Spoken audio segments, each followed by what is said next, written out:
చాలా జాగ్రత్తగా చేసుకుంటారు. జాగ్రత్తగా చేస్తారు. తర్వాత దాన్ని ఇంటికి వచ్చిన తర్వాత చక్కగా దాన్ని క్లీన్ చేసుకుని పెట్టుకుంటూ ఉంటారండి. ఎప్పటికప్పుడు క్లీన్ చేసుకుని పెట్టుకుంటూ ఉంటారు. ఏ వస్తువైనా సరే కొంతమంది దగ్గర త్వరగా పోతుందండి. మీరు గమనించారో లేదో, ఏంటండి మొన్నే కదా కొన్నారు మీరు అంటే, కొన్నానండి పోయింది అంటారు. స్త్రీలు చాలామంది దగ్గర వస్తువులు త్వరగా పోతాయి. చాలా తక్కువ మంది దగ్గర వస్తువులు సంవత్సరాలు ఉంటాయి. గల కారణం ఏంటంటారు?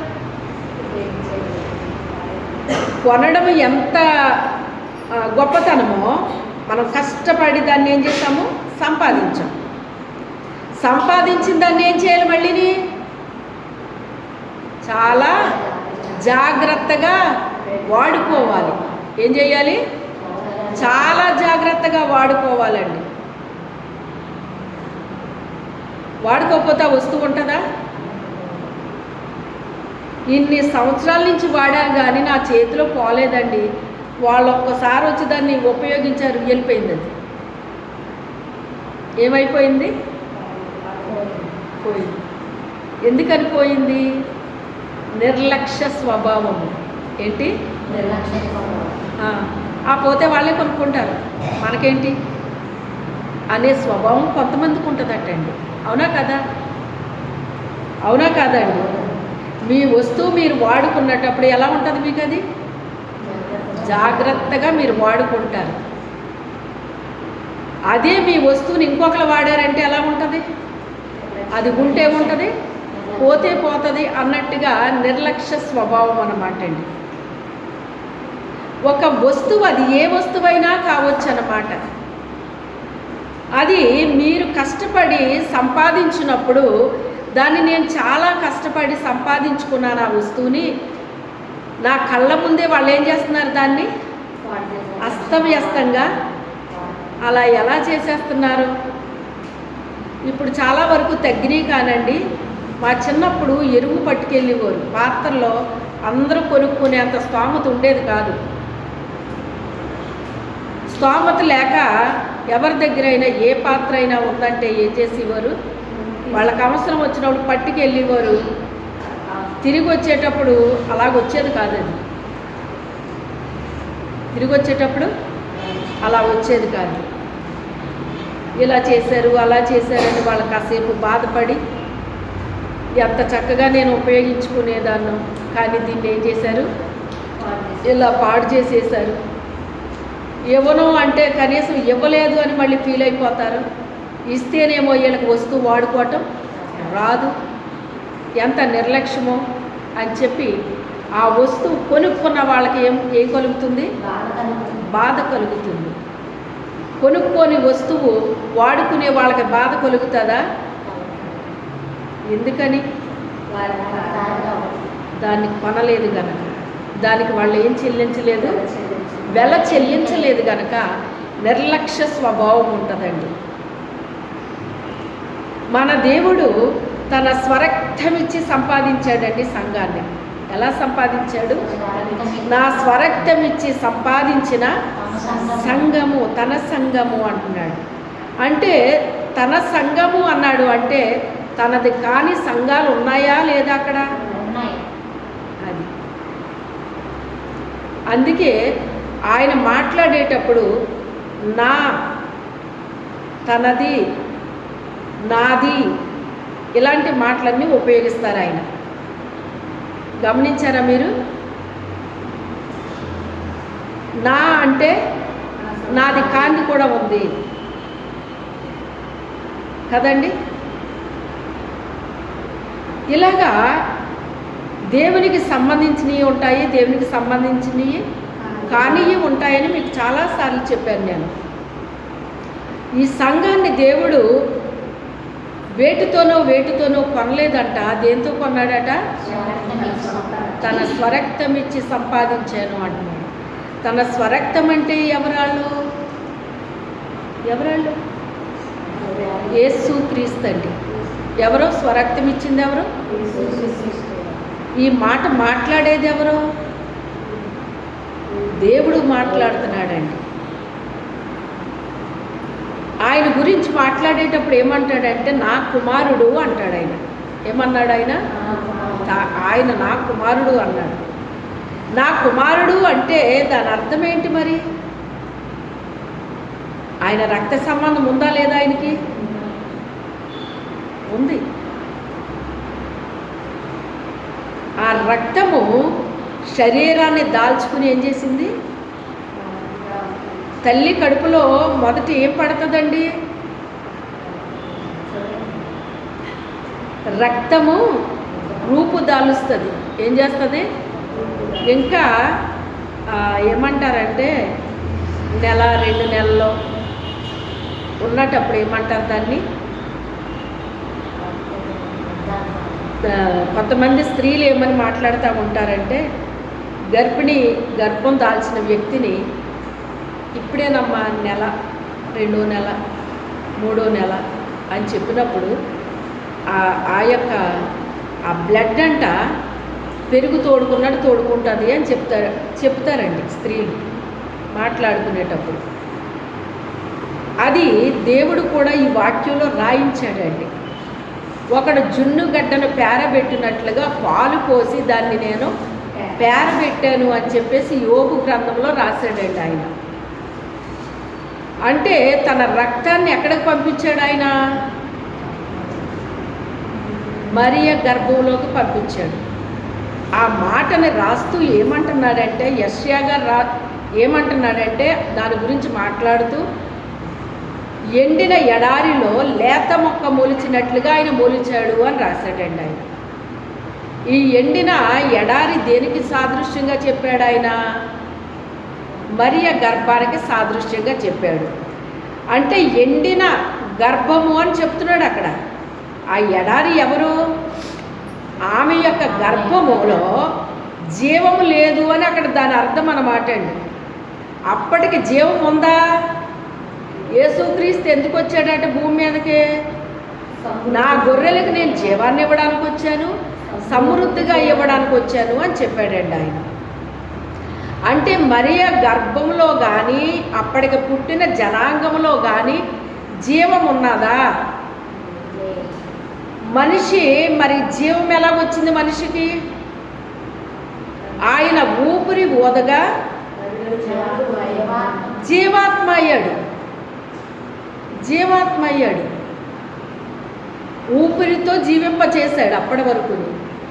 యేసుక్రీస్తు వచ్చిన తర్వాత నా గొర్రెలకు నేను జీవాన్ని ఇవ్వడానికి వచ్చాను, సమృద్ధిగా ఇవ్వడానికి వచ్చాను అని చెప్పాడండి ఆయన. ఎలాగిచ్చాడంటే మనకే సమృద్ధి జీవాన్ని ఇచ్చాడటండి. ఎవరికి? తన గొర్రెలకి. ఎవరికి ఇచ్చాడంట? తన గొర్రెలకు ఇచ్చాడటండి ఆ జీవాన్ని. ఇప్పుడు ఈ జీవపు మాటలు మనం వింటున్నామండి. మరి మనకేమవుతుంది? జీవం పెరుగుతుందా లేదా? వాక్యం విన్నప్పుడల్లా మనలో జీవం ఏమవుతుందండి? పెరుగుతూ ఉంటుంది. ఒక బలం వస్తూ ఉంటుంది మనకి. వాక్యపు బలం వస్తూ ఉంటుందండి, శక్తి వస్తూ ఉంటుంది. ఒక్కొక్కసారి ఆ మాటలు మనల్ని ఆదరించినట్టు ఉంటాయి, మనల్ని ధైర్యపరిచినట్టు ఉంటాయి, మనల్ని ఉజ్జీవింపచేసినట్టు ఉంటాయి, మనకి సమృద్ధి జీవాన్ని ఇచ్చినట్టు ఉంటాయి. ఇలా రకరకాలుగా పనిచేస్తుందండి ఆయన యొక్క వాక్యం. ఆయన వాక్యము రకరకాలుగా పనిచేస్తుందండి. అయితే ఈ ఎండిన గర్భంలోకి ఏం ప్రవేశపెట్టాడు తండ్రి అయిన దేవుడు? జీవాన్ని. ఎండిన ఎడారిలో లేత మొక్క పెరిగినట్టుగా పెరిగాడు అంటే ఆమె గర్భములో, అంటే ఆమెకి జీవము లేదండి. ఏ జీవము లేదు? ఆత్మీయ జీవము లేదు. ఏ జీవము లేదు? ఆత్మీయ జీవం లేదు. అయితే ఇప్పుడు ఎండిన నేలలో ఒక మొక్కను మనం నాటామనుకోండి, అది బ్రతుకుతుందా? దానికి ఏం పొయ్యాలి? నీరు పొయ్యాలి. ఏం పొయ్యాలి? నీరు పొయ్యాలి. అలాగే ఈ గర్భంలో నాటిన ఈ లేత మొక్క ఎవరనగా యేసుక్రీస్తు అండి. యేసుక్రీస్తు. ఈ యొక్క లేత మొక్కకే నీళ్ళు ఎవరు పోసారు? దేవుడు కోసం. జీవజలముల ఓట ఆయన. ఎవరో ఓట ఆయన. ఆయనే జీవజలము, ఆయనే.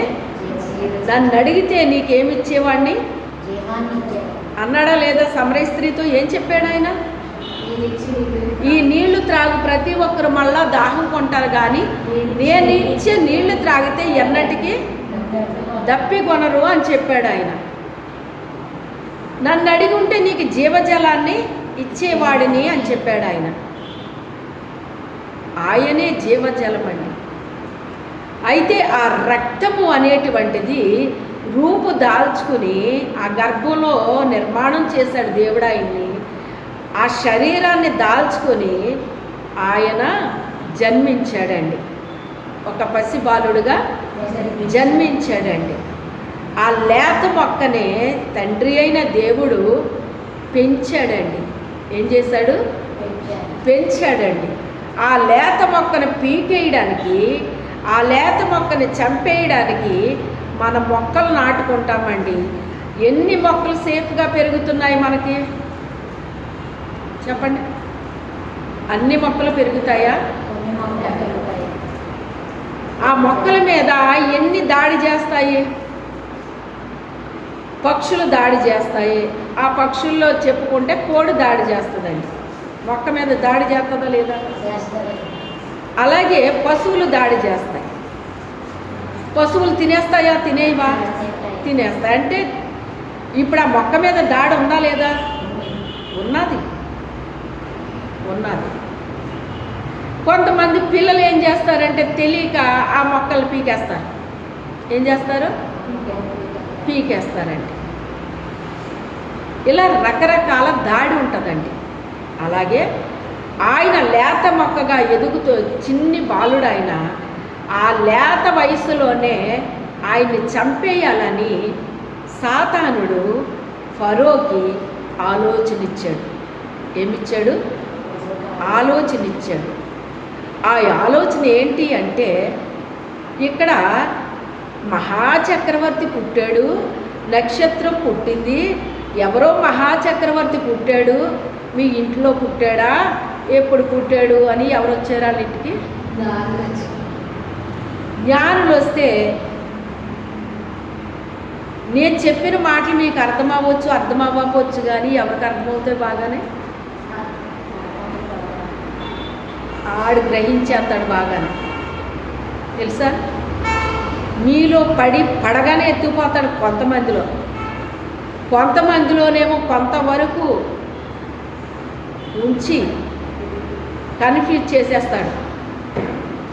ఈ వాక్యం ఏంటి చెప్పారు కానీ నాకేం అర్థమవుతలేదు అంటే నీకేమొచ్చింది? అర్థం కావట్లేదు నీకు. అది ఎలా ఉంటుందంటే నీకు అర్థమయ్యి అవనట్టు కన్ఫ్యూజ్ చేసేస్తాడు. ఒకవేళ నీకు అర్థమైంది అనుకుందాం. అందుకే మీ కొరకు నేను ప్రార్థన చేసేటప్పుడు ఏమడుగుతాను దేవుణ్ణి? పరిశుద్ధాత్మ తండ్రి ప్రతి బిడ్డకే అర్థం చేపించయ్యా అని అడుగుతాను ఆయన్ని. మీకు అర్థం అవ్వాలి అంటే దేవుడు ఏం చేయాలి? పరిశుద్ధాత్మ దేవుడు మీకు అర్థం చేసేటట్టుగా ఆయన చేయగలడు. అది చిన్న పిల్లలు ఉన్నారనుకోండి, మీరు ఎంత చెప్పినా తలకెక్కదాళ్ళని. వాళ్ళ వయసు పిల్లలు వచ్చి ఒక్క మాట చెప్పారంటే వాళ్ళకి ఎలా పనిచేస్తుందండి? అది మంచి మాట అవ్వనివ్వండి, చెడు మాట అవ్వనివ్వండి, వాళ్ళది బాగా పనిచేస్తుంది పిల్లలకి. ఎందుకని? వాళ్ళ ఏజ్ కనుక. తల్లి చెప్పిన మాట పనిచేయదు పిల్లలకి. మా అమ్మ నా మేలు కోరి, నా యొక్క ఏంటది, నా బాగు కోరి చెప్తుంది అని ఏ బిడ్డ అయినా అనుకుంటారండి? మా తల్లి మాట వినాలని అనుకుంటారండి? తన స్నేహితుడో స్నేహితురాలో చెప్పినప్పుడు వాళ్ళకి ఎలా పనిచేస్తుంది? అది బాగా పనిచేస్తుంది. వాళ్ళ మంచి పిల్లలైతే పర్వాలేదు, వాళ్ళ చెడు పిల్లలైతే ఆ చెడు ప్రభావం ఎవరి మీద పనిచేస్తుంది? ఈ బిడ్డల్లో పనిచేస్తుందండి. మనము బిడ్డలున్న వాళ్ళం కనుక మనకు బాగా అర్థమవుతుంది ఇలాంటి విషయాలు, అవునా కాదా? అయితే తల్లులైన మీరు ఏం చెయ్యాలో తెలుసా? దేవునికి బాగా కనెక్ట్ అయ్యి ఉండాలి. ఎవరికి? దేవునితో బాగా కనెక్ట్ అయ్యి ఉండాలండి. దేవునికి అందుబాటులో ఉండాలి. మనకి ఏది అప్పగించాడో ఆ పనిలో దేవునికి మనం ఎలా ఉండాలంట? అందుబాటులో ఉండాలంట. అట్టి రీతిగా దేవునితో మనం కనెక్ట్ అయ్యి ఉండిపోతే దేవుడు మన బిడ్డలకి గొప్ప కాపుదలను ఇచ్చేస్తాడటండి. హల్లెలూయా. అంటే లోపం ఎక్కడొచ్చింది? మన దగ్గరే వచ్చింది. అందుకే నేను ఎప్పుడు చెప్తా ఉంటాను, మా బిడ్డల్ని నిజంగా మేము కాసుకోలేదండి, దేవుడే తన కాపుదలని అనుగ్రహించాడని బయట జరుగుతున్న పరిస్థితులను చూసి అప్పుడు దేవుడికి, తండ్రి మా బిడ్డల్ని ఎలా పెంచావయ్యా నువ్వు, ఇక్కడే వీళ్ళని పెంచావు తండ్రి, ఎలా పెంచావయ్యా నువ్వు అని చాలా కన్నీళ్ళు వచ్చేసేయండి నాకు. ఎందుకంటే వాళ్ళు పెరిగారు, పెద్దవారయ్యారు, అన్ని విషయాల్లో దేవుడు వారికి విజయాలు ఇచ్చాడు, అన్ని విషయాల్లో మరి చక్కబెట్టాడు అన్నమాట. అంతా అయిపోయిన తర్వాత అప్పుడు ఇక్కడ పరిస్థితులు నాకు అర్థమవుతుంటే, ఇక్కడే నా బిడ్డల్ని నువ్వు ఎలా పెంచావు నాయన అని. ఎలా పెంచాడు అంటే, ఒక పిచ్చిదారిలాగా దేవుని కొరకు నేనేం చేశాను? పాటు పడ్డానండి. ఏం చేశాను? పాటు పడ్డాను. ఎవరి కొరకు? దేవుని కొరకు. దేవుని కొరకు నేను పాటు పడినప్పుడు నా బిడ్డల కొరకు ఆయన ఏం చేశాడు? ఆయన కేర్ తీసుకున్నాడండి. నా బిడ్డ నా కొరకు ఇంత ప్రయాసపడుతుంది కదా, ఇంత కష్టపడుతుంది కదా, ఇంత పని చేస్తుంది కదా అనుకున్నాడో ఏమో నాకు తెలియదు. మరి నేను ఆయన కోసం తపన పడుతుంటే, ప్రయాస పడుతుంటే, పని చేస్తుంటే, విశ్రాంతి లేకుండా పని చేసిన దినాలు నా జీవితంలో ఉన్నాయండి. కనీసం మధ్యాహ్నం పూట కూడా నేను నిద్రపోయేదాన్ని కాదండి. నన్ను టెస్ట్ చేయడానికి కూడా కొంతమంది వచ్చేవారు కాబోలు, నాకు తెలియదు. ఏంటంటే నిజంగా మీరు మధ్యాహ్నాలు నిద్రపోరా అని అడిగేవారండి. నిద్రపోనండి, నాకు నిద్ర రాదండి అనేదాన్ని. ఇప్పుడు కూడా నాకు కాస్త నీరసం ఉంటే నిద్ర వస్తుంది తప్ప మధ్యాహ్నం పూట లేకపోతే నిద్ర రాదండి. కావాలని పడుకున్నా కూడా నాకు రాదు. కొంచెం సేపు అలా పడుకుని రిలాక్స్ అయ్యి, అది కూడా పాటలు పాడుకుంటూ అటు ఇటు రిలాక్స్ అయ్యి ఏదోటి చేసుకుంటాను అన్నమాట. ఖాళీగా ఉండాలనిపించదండి, ఏదోటి చేసుకుంటూ ఉంటాను. దేవుని కొరకు మనం కష్టపడితే అండి, మన బిడ్డల కొరకు దేవుడు ఏం చేస్తాడు?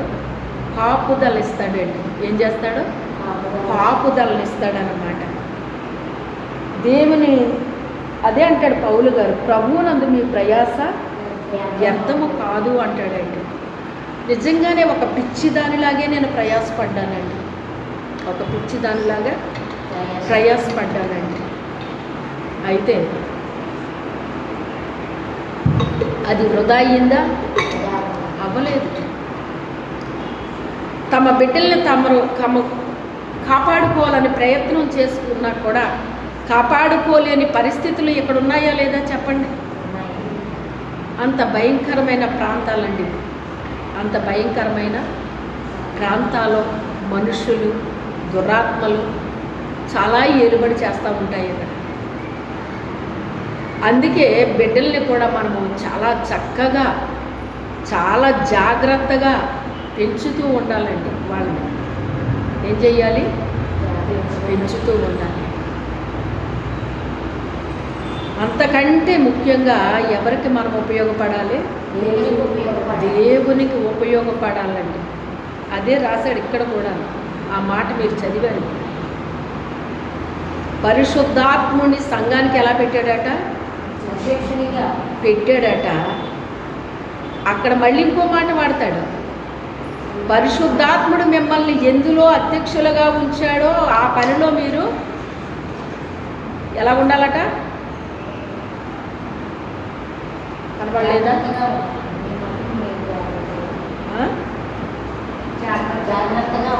ఆ, దేవుడు మనకి అధ్యక్ష పదవులు ఇస్తాడటండి. అంటే అలా తీసుకెళ్ళి అధ్యక్ష పదవిలో పెట్టేయడు మనల్ని. ముందు ఏమిస్తాడు మనకి? చిన్న చితకా పనులు చెప్తాడండి. ఏం చెప్తాడు? చిన్న చిన్న పనులు చెప్తాడండి ఆయన. ఆ చిన్న చిన్న పనిని కూడా ఏ ఫీలింగ్ లేకుండా చెయ్యాలి మనం. ఎలా చెయ్యాలి? ఏ ఫీలింగు లేకుండా చెయ్యాలి. ఏ ఫీలింగ్ అంటే ఏంటి? అసలు నేనేంటి, ఈ పని చేయడం ఏంటి అనే ఫీలింగ్ రాకూడదు. మొదట మనం అసలు నేనేంటి అనేదే ఉండకూడదు అక్కడ. వంగిపోవాలి. దేవుడి దగ్గర ఎలా ఉండాలట? పరలోకంలో పరిశుద్ధులు, శిష్యులు వీళ్ళందరూ కూడా తమ కిరీటాలని నేల మీద పెట్టి సాష్టాంగ పడతారు ఆయనకి. వాళ్ళకి కిరీటాలు ఉన్నాయా లేదా? కానీ ఎక్కడ పెట్టారు? ఈ కిరీటాలు కాదు, మాకు కావలసింది నువ్వు కావాలి ప్రభువా మాకని సాగిలు పడుతున్నారా లేదా? మనము కూడా ఏం చేయాలి? భూమి మీద మనకి కొన్ని కిరీటాలను ఇస్తాడు దేవుడు ఈ లోకంలో. ఆ కిరీటం అంటే ఏంటంటే కొన్ని ఘనతలు ఇస్తాడు దేవుడు మనకి. దాన్ని తీసుకెళ్ళి ఎక్కడ పెట్టగలగాలి మనం? ఆయన పాదాల దగ్గర పెట్టగలగాలండి. అయ్యా నాకు కాదయ్యా, ఇది నీకే తండ్రి అనేసి.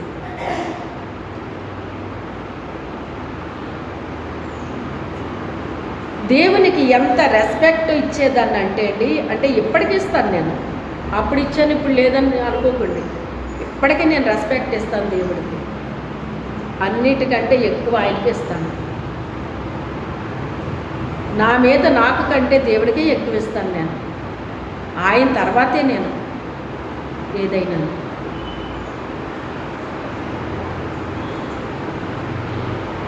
బలిపీఠం మీదకి వెళ్ళాలి అంటే ఎంత భయమో తెలుసా నాకు అప్పట్లో. బలిపీఠం మీదకి పిలిస్తే వెళ్ళడానికి, ప్రభువా నీ బలిపీఠం మీదకి వెళ్ళే యోగ్యత నాకు ఉన్నదా అని నా మనస్సులో అంత రెస్పెక్ట్ నేను ఇచ్చానండి. ఏముందండి, సిమెంటే కదా ఇల్లు. అది సిమెంట్తో కట్టబడిందే కానీ ఎవరికి ప్రతిష్ఠించబడింది? అది దేవునికి ప్రతిష్ఠించబడింది. అందుకే ఎలా చూడాలి మనం దాన్ని? దేవుళ్ళ చూడమని నేను చెప్పట్లేదు, కానీ ఆవరణ, పరిశుద్ధ స్థలము, అతి పరిశుద్ధ స్థలము. ఆ అతి పరిశుద్ధ స్థలంలోకి యాజకుడు తప్ప మరెవ్వరూ కూడా వెళ్ళకూడదండి. మీరు కూడా ఇది క్లీన్ చేసే వాళ్ళు రావాలి ఇక్కడికి. రెండోది, ఆ మైక్ ఆపరేట్ చేసినప్పుడు రావాలి. అంతే తప్ప మీరు కింద తొక్కేసినట్టు పైకి వచ్చి ఇక్కడ తిరగకూడదు. ఆ అధికారం మీకు ఇవ్వలేదు దేవుడు. ఈ అధికారం దేవుడు నాకు ఇవ్వడానికి నేను ఎన్ని సంవత్సరాలు, నాకు తెలిసిన వయసు నుంచి కూడా దేవుని కొరకే ఉపయోగపడ్డానండి. నా కొరకు, నా కుటుంబం కొరకు పెద్దగా నేను ఉపయోగపడింది లేదు చెప్పాలి అంటే. ఆయన కొరకే నేను ఎక్కువ ప్రయాసపడ్డాను. అన్ని సంవత్సరాల ప్రయాసపడితే అప్పుడు దేవుడు నాకు వ్యక్తిగతమైన సేవ ఇచ్చి, ఆ సేవలో విజయం పొందిన తర్వాత అప్పుడు మందిరాన్ని ఇచ్చాడు ఆయన. అప్పుడు మందిరాన్ని ఇచ్చాడు ఆయన. మందిరము అనే మాట అయ్యగారు నోట్లోంచి వచ్చేటప్పుడు నాకు ఎంత భయం వేసిందో తెలుసా మీకు? మందిరమా? మందిరం అంటే సేవకులు ఉండాలి కదా. అంటే ఇప్పుడు ఎవరి సేవ అయ్యగారు చేస్తారా? ఆయన అసలు చేయరు కదా. ఆయనది అది కాదు. అంటే ఎవరు చేయాలి ఇప్పుడు? నేను కాపర్నా? ఎవరిని నియమించాడు ఇప్పుడు ఈ కాపర్నే? ఈ కాపర్ని నిర్మించింది ఎవరు ఇక్కడ? ఎంత భయం వేసిందో తెలుసా మీకు నాకు? నేను కాపర్నా? నేను ఎలా నడిపించగలను ప్రభువా? నాకేం తెలియదు కదా. ఇంత గొప్ప బాధ్యత నాకు అప్పగిస్తున్నావేంటి? ఎదుటి వాళ్ళు చెప్పితే పని చేయటం వేరండి, మనకి బాధ్యత అప్పగించినప్పుడు చేయటం వేరండి. కొన్నిసార్లు మీరు ఊరు ప్రయాణాలు వస్తాయి మీకు. అప్పుడు ఏం గుర్తొస్తుంది మీకు? బాధ్యత గుర్తొస్తుంది. ఏం గుర్తొస్తుంది? అయ్యో ఈరోజు నేను ఈ పని చేయాలి కదా ఇక్కడ, మరి ఇది ఎవరు చేస్తారు? ఇది నాకు ఇచ్చిన పని కదా ఇక్కడ, ఆ పని ఎలాగా, ఆ పని ఎలాగా, ఆ పని ఎలాగా వస్తుందా? బాధ్యత అంటే ఏముంటుంది? గుర్తొస్తుందా? అంటే మన సొంత పనులు కొన్ని ఏం చేయాల్సి వస్తుంది, మనం అనుకోవాల్సి వస్తుంది. త్యాగము చెయ్యాలి. ఏదో చిన్న చిన్న త్యాగాలు అయ్యి ఉండొచ్చు, కానీ అప్పుడు ప్రారంభం అవుతుంది అన్నమాట మనకి కౌంట్ డౌన్ బయట. ఏంటి ఆ మాత్రం పనికి ఎవరు చేసేవాళ్ళు లేరు అక్కడ, అందుకని నువ్వు ఫంక్షన్ మానేస్తావా? మేము రోజు చేసుకుంటాము ఈ ఫంక్షను అంటారా అని రా చెప్పండి. ఎప్పుడో వచ్చి నీ ఫంక్షన్ మానేస్తావా? ఈ రోజున చాలామంది సేవకులు చెప్పే విషయాలు ఇవే చెప్తున్నారండి. వాళ్ళ అనుభవ సాక్ష్యాలు వినండి మీరు. ఇలాంటి చాలా నేను త్యాగం చేశాను, నా ప్రభువు కొరకు నేను వదిలేశాను, కానీ వదిలేసినందుకు దేవుడు నాకు ఎంత ఇచ్చాడు? ఇప్పుడు నేను వదిలింది కొంచెమే, కానీ నాకు ఇప్పుడు అధికమైంది దేవుడు నాకు ఇచ్చాడని చెప్తున్నారు. ఇప్పుడు చెప్తున్నారా లేదా? మనం చేసిన త్యాగం కొంచెమే ఉంటుందండి. చేసేటప్పుడు ఎలాగుంటుందంటే నేను చాలా త్యాగం చేస్తున్నాను అనిపిస్తుంది. ఏమనిపిస్తుంది? ఆ తర్వాత దేవుడు మనకి లెక్క చూసి మనకి ప్రతిఫలం ఇచ్చినప్పుడు అప్పుడు ఏడుపు వస్తుంది. అప్పుడు ఏమనిపిస్తుంది అంటే నేను చేసింది చాలా తక్కువ కదా ప్రభువా, నేను చేసింది ఎంత తక్కువ చేస్తే నువ్వు నాకు ఎంత ఇచ్చావేటి అని అప్పుడు కన్నీళ్ళు వస్తాయి. తెలిసి తెలియనప్పుడు ఏమొచ్చింది? నేను చాలాది చేసేస్తున్నాను అనిపించింది. కానీ ఆయన మనకి బహుమానం ఇచ్చినప్పుడు అప్పుడు మనకేమొస్తుంది?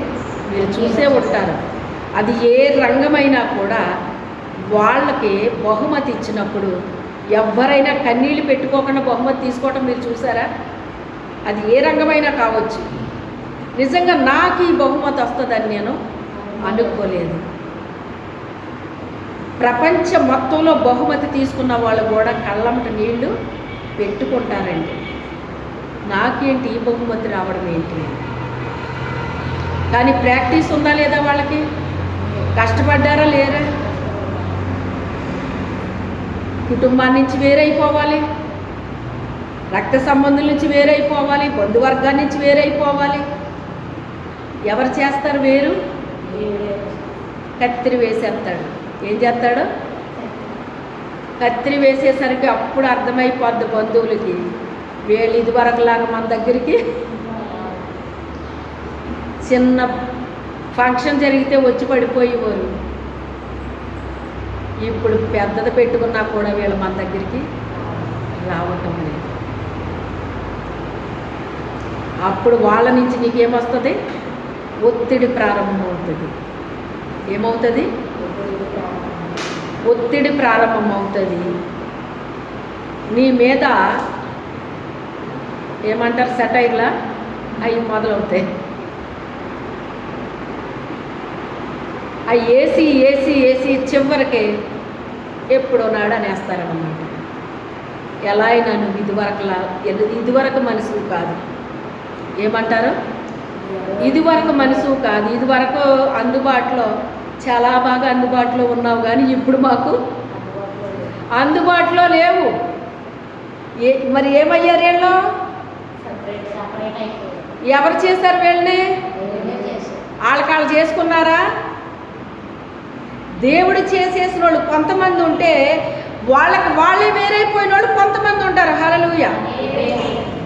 మోషేని దేవుడు వేరే చేశాడండి, యోసేపుని దేవుడు వేరే చేశాడండి, దావీదుని వేరే దేవుడు చేశాడండి, ఎస్తేర్ని దేవుడు వేరే చేశాడండి. వీళ్ళందరినీ చెప్పుకుంటే దేవుడు వేరు చేశాడు వీళ్ళందరినీ కూడా. వాళ్ళకి వాళ్ళు వేరైన వాళ్ళు కాదు, వాళ్ళకి వీళ్ళకి సూట్ అవ్వదండి. ఇంతకే ముఖ్యంగా యోసేపు పాపం అంటే ఇష్టపడలేదు, తన అన్నదమ్ములు అందరూ పాపం చేసిన వాళ్ళే అని రాయబడింది అక్కడ. చెడు పనులు చేశారని ఉందా లేదా? కానీ వాళ్ళతో ఇతను ఏకీభవించాడా? ఎందుకు ఏకీభవించలేదు? అతన్ని దేవుడు ప్రత్యేకంగా వేసుకున్నాడు తల్లి కడుపులో. తన స్వరూపాన్ని ఇచ్చి వేసుకుంటాను అని ఎక్కడ చెప్పాడు? రోమీయులకు రాసిన పత్రిక 8వ అధ్యాయం 26వ వచనంలో అక్కడి నుంచి ఉంటుందండి వీళ్ళ గురించి. మనకు మనం వేరు చేసుకోవటం వేరు, దేవుడే వేరు చేయటం వేరు. తన అనాది ప్రణాళికలో ఉన్న వారిని ఆయన స్వరూపం ఇచ్చి ఆయనే ఏం చేసుకుంటాడట? పిలుస్తాడట, ఎన్నుకుంటాడంట, ఏర్పాటు చేసుకుంటాడంట, పిలుస్తాడంట, నీతిమంతులుగా తీరుస్తాడట, మహింపరుస్తాడట వాళ్ళని. ఆ రీతిగా చేస్తాడండి. ఇప్పుడు యేసు ప్రభువుని మరియ గర్భంలో వేసినప్పుడు ఎండిన ఎడారి అని చెప్పాడు. ఈ లేత మొక్క ఎవరు అంటే యేసు క్రీస్తు. ఆ ఎండిన భూమిలో పెరగడం అనేటువంటిది కష్టమా సులువది? కష్టమే. కానీ దేవుడు పెంచాడు ఆయన్ని. ఏం చేశాడు? దేవుడు పెంచాడు అన్నమాట. మీకు గతంలో కూడా చెప్పాను, ఈ చెట్లకి నీళ్ళు ఎలాగొస్తాయా అని. నేను దేవదారు చెట్లను అక్కడ చూశానండి. నేను కాశ్మీర్లో చూశాను. ఎత్తైన కొండల మీద ఉంటాయండి అవి. ఆ కొండ ఏటవాలుగా ఉంటుందండి. మరి వీటికి నీరు ఎలా బ్రతుకుతాయి, ఎలాగెదుగుతాయి అని నాకు ఆలోచన వచ్చింది. ఆ తర్వాత పరిశుద్ధాత్ముడు ఎవరో దైవజనుడి ద్వారా ఆ విషయాన్ని నాకు బయలుపరిచాడు. నాకు ఏది డౌట్ వచ్చిందో ఆ డౌట్ని ఎవరో ఒకరి ద్వారా దేవుడు ఏం చేస్తాడో తీరుస్తారన్నమాట అండి. అప్పుడు ఆ దైవజనుడు చెప్తున్న మాట ఏంటి అంటే, దేవదారు చెట్లకి నీళ్లు పెట్టడం అనేటువంటిది, రావడం అనేటువంటిది ఉండదు. కానీ మంచు పట్టేస్తుంది అక్కడ బాగానే. ఆ మంచు కరిగి అది నీరుగా మారి ఆ చెట్టు పెరగడానికి ఉపయోగపడుతుందట. అందుకే చెట్టుకు మంచు ఉన్నట్లుగా నేను నీకుంటాను అని చెప్పేసి హోషియా గ్రంథంలో 14వ అధ్యాయంలో మాట వాడాడండి ఆయన. దానికి వర్షం ఉండదు, కానీ ఏమి ఇచ్చాడు దేవుడు? దానికి మంచు ద్వారా పెరిగేటట్టుగా ఏర్పాటు చేశాడు దేవుడు. ఆ మంచు రాత్రి టైంలో పడుతుంది, అది పగల టైంలో సూర్యుడు వచ్చినప్పుడు అది కరిగి నీరుగా మారి ఆ చెట్టు బ్రతకడానికి, ఎదగడానికి అది ఏమైపోయింది? ఉపయోగపడింది అనమాట అండి. ఉపయోగపడింది. ఆయన గర్భములో పడడమే ఎలా పడ్డాడని చెప్పాడు ఆయన? పరిశుద్ధాత్మ శక్తి వలన ఆయన గర్భం దాల్చింది ఆవిడ అని చెప్పబడింది. ఆ తర్వాత దేవుడు ఆయనకి జీవముతో ఆయన్ని నేనే ఏమన్నాడు ఆయన? జీవమును అన్నాడు ఆయన. నేనే జీవమును అంటే మొదటగా జీవం వచ్చింది ఎవరిలోకి వచ్చి ఉంటుంది? ఇప్పుడు చెప్పండి, ఎవరు చెప్పారు? అవును కదా. మరి ఆమె గర్భంలో పడినప్పుడు ఇప్పుడు మొదటి జీవం ఎవరికి వచ్చినట్టు? ఆవిడకి వచ్చింది. గర్భం దాల్చింది ఆవిడ కనుక ఆవిడకి జీవం వచ్చేసి ఉండాలి బహుశా. ఆలోచించండి. ఆ తర్వాత ఆయన బయటకు వచ్చాడు. బయటికి వచ్చిన తర్వాత కనీసం పడుకుందామంటే స్థలం లేదు ఆయన. మనం ఆలోచిస్తే దేవుడు ఏంటో, ఆయన పరిస్థితి ఏంటో ఎంత బాధేస్తుందో తెలుసు అసలు. ఈ రోజున మన పరుపుల మీద పడుకుని, ఈ పరుపు కాదు కానీ ఇంకో పరుపు కొనుక్కుంటే బాగుంటుంది, ఈ మంచం కాదు కానీ ఇంకో మంచం కొనుక్కుంటే బాగుంటుంది, ఈ తలగాడ కాదు కానీ ఇంకో తలగాడ కొనుక్కుంటే బాగుంటుంది. ఇవి మన ఆలోచనలు. అవునా కదా? ఎందుకని? అన్నీ మనకు దేవుడు ఏం చేశాడు? పుష్కలంగా ఇచ్చాడు. ఇచ్చేటప్పటికి మనకి ఈ ఆలోచనలు వస్తున్నాయండి. ఆయన పడుకుందామంటే స్థలం ఉందా? చెప్పండి, ఉందా అండి? అందరూ ఉండే సత్రంలో కూడా ఆయనకి ఏమి లేదంటండి. స్థలము లేదు. మరి దీన్ని ఏమంటారు? దౌర్భాగ్య స్థితి కదా. ఎందుకు అనుభవించాడు ఇదంతానే? నీ కోసం నా కోసం కదా. చెప్పండి, మన కోసమేనా అనుభవించాడు ఆయన? మనల్ని ధనవంతులుగా చేయడం కోసం ఆయన దరిద్రుడిగా అయిపోయాడండి. మన దరిద్రం అంతా ఆయన అనుభవించాడండి.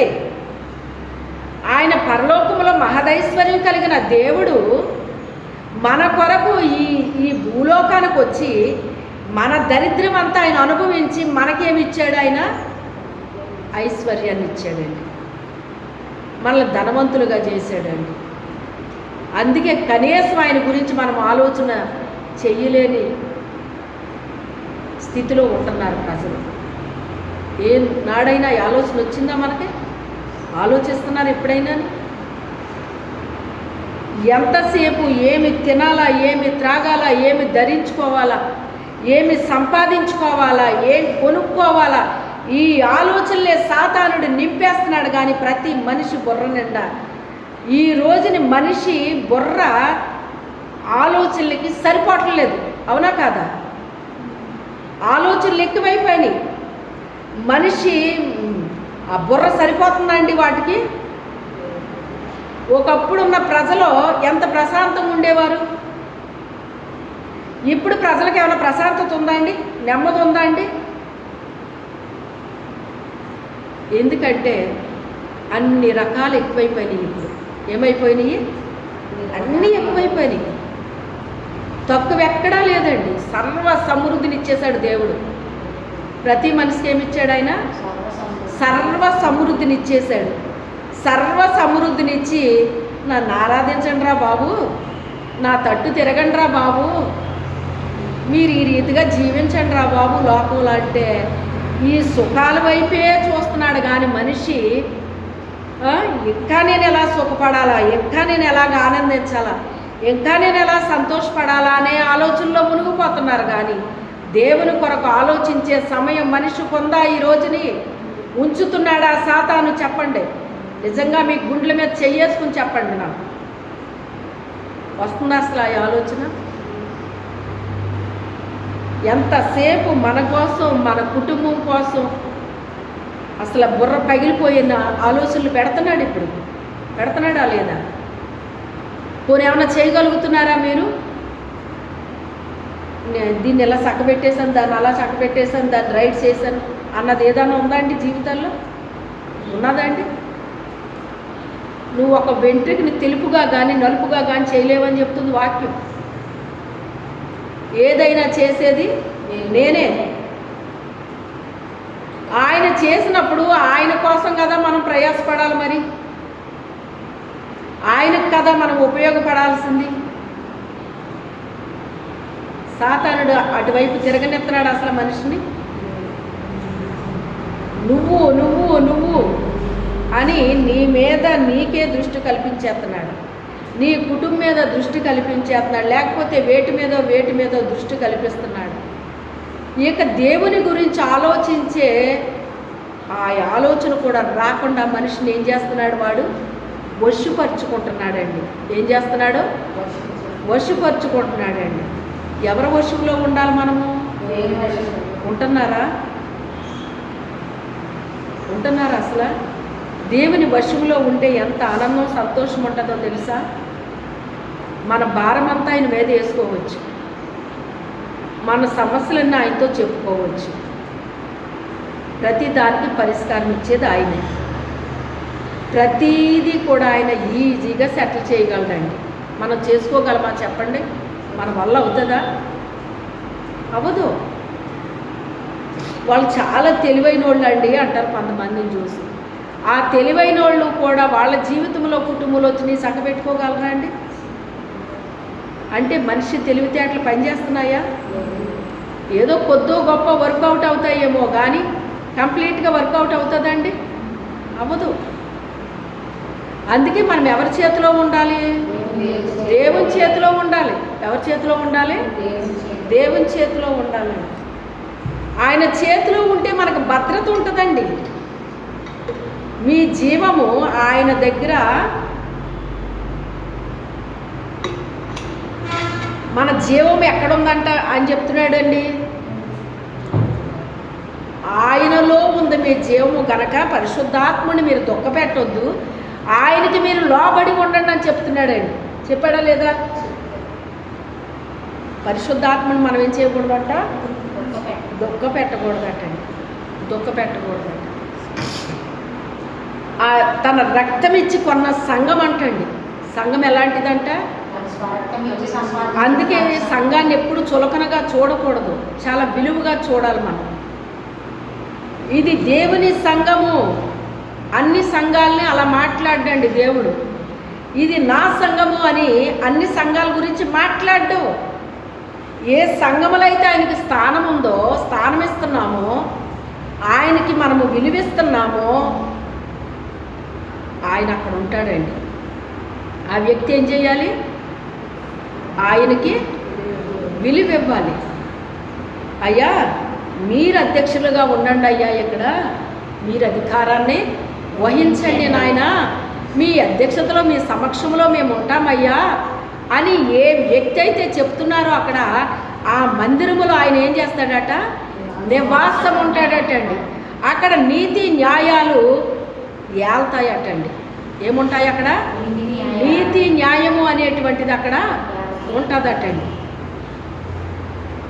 అన్యాయానికి చోటు ఉండదంట, అక్రమానికి చోటు ఉండదటండి. అంటే చోటు ఉండదు అనే మాటను ఎందుకు వాడాడు అక్కడ? వస్తుందా రాదా? అన్యాయం అక్కడికి వస్తుందా రాదా? అక్రమం అక్కడికి వస్తుందా రాదా? కానీ ఏం లేదు అక్కడ. అక్రమానికి చోటు లేదటండి, అన్యాయానికి చోటు లేదటండి, దుర్మార్గతకి చోటు లేదంట, దుష్టత్వానికి అక్కడ చోటు లేదంటండి. అంటే దాని అర్థం ఏంటండి? అక్కడికి వచ్చిన దుష్టుడంట ఎవ్వరో తరమకుండా నాడు ఏమైపోతాడటండి? ఎవరన్నా తరమాలా? ఎవ్వరూ తరమక్కర్లేదంట. దుష్టుడు వాడంతటా వాడే పారిపోతాడని వాక్యం చెప్తుంది. వాక్యం చెప్తుందండి. దుష్టుడంటే మీరు అనుకున్నట్టు 2 కొమ్ములు వేసుకుని నల్లగా ఉండి తోకుండి అలా రాడాడు. అక్కడికి మనసులో ప్రవేశించి వస్తాడు.